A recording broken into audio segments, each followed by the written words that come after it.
Alright guys, so Hotel California, the Arpeggio section. So what I'm going to do here is I'm going to play it with a metronome at 120 BPM. So the real tempo is about 145. Just tap that into it, that's what I got. So that's about it. And so just a couple of little things here right before we start. So the lower part has a lot of arpeggio shapes where the middle note and the bottom note are on the same fret on a different strings. Now we don't want this, that overlap, right? So what you need to do is, see that there? It's just a slight little lift. You lift it off just enough to where the E string is silent just by the time you pick the B string, so that way you don't want a gap between the notes, but you just don't want overlap either, okay? All right, so, and remember what these are, okay? So these are the notes of a chord played one at a time. That's what an arpeggio is, right? So that's how they knew what notes. They didn't just bumble around until they found something that worked. They could have written this first time and gotten it right because they know the arpeggios of the chords that they're playing over, okay? So that's how this works. Okay, so we'll start off. So here we go.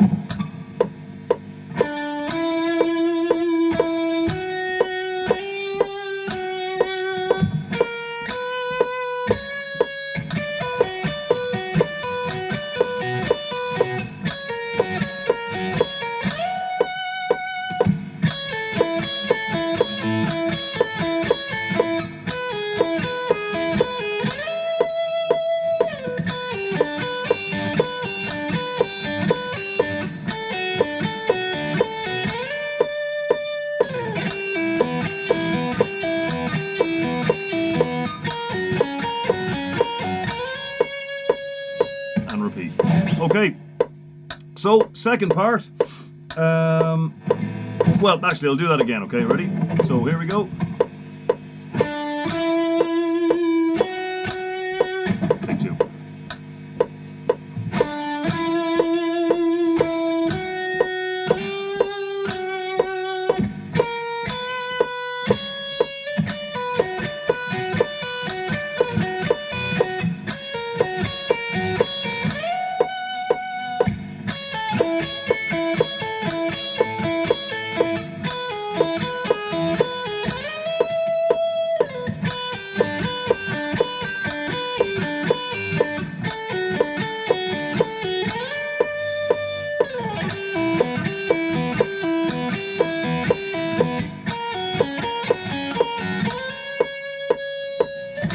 And then back into it.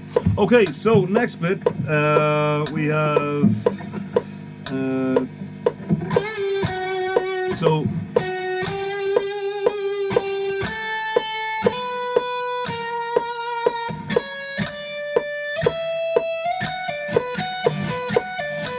B minor, F sharp 7,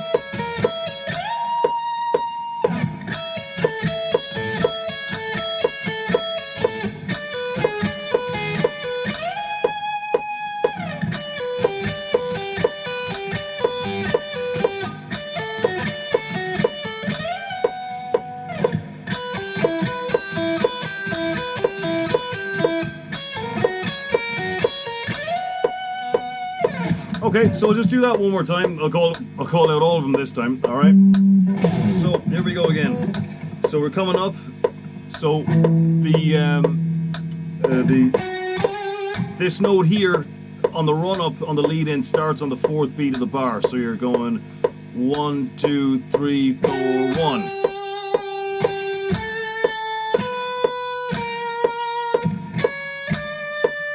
B minor. F sharp 7, A, E7, G, D, E minor, F sharp. Okay, so one of them, well, two of them really, I suppose. have a bit of a reach. Okay, so you're going from 10 to 5 here for the D major, and then 7 to 3 on the E minor, okay? So just remember, so we were talking this last time about holding it this way. Well, you see what I mean? Kind of between the legs like that as opposed to on the right one, okay? So 2 reasons you might want to do this. You don't have to, but it's not a bad idea. Because on the one hand, you get that 45-degree angle between your forearm and the neck, which allows you to stretch out much easier. You know the way a lot of the time I'm saying when you want to reach, you got to get the elbow in. Well, that's in this position, that's kind of done for you already. And then you just have much easier, more natural access to the higher frets up here as well. So give it a go, and don't expect it to like it straight away. If you're going to try something like that, give it a go for at least a week, okay? Because obviously some new weird way of holding the guitar is not going to feel as comfortable as the normal way at first. But just because it feels uncomfortable at first doesn't mean it's not going to work for you. So do give it a go if you're interested.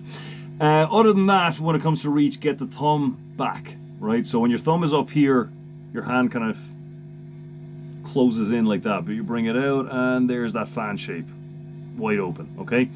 So see how you get on with that, and see if you can figure out why those notes, right? As I said, those are just the notes of the chord, but like, how would you have figured that out? If there's some other chord progression, we'll be going through that as well. We'll take some other chord progression that we know, and we'll see if we can do the same thing, make arpeggios out of it.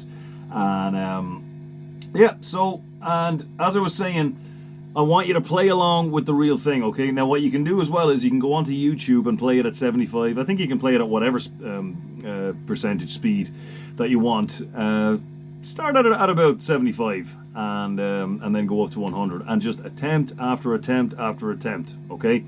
So it's not going to happen the first time, okay? And just remember that going between sections, if you're doing the whole thing yourself straight through, okay, you've got that one going between section 2 and 3 where you've got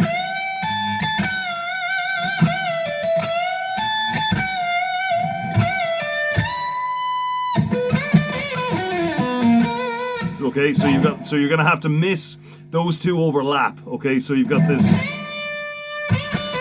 that little lick there, right? That big bend at the start of that, you're gonna have to skip that if you're gonna do the big one, which you should probably do that instead if you had to choose, because that really kind of puts a nice big exclamation point on the end of the section 2. Okay, so I'll leave that with you. See you get on, and hopefully we can move on to something else. Talk to you then.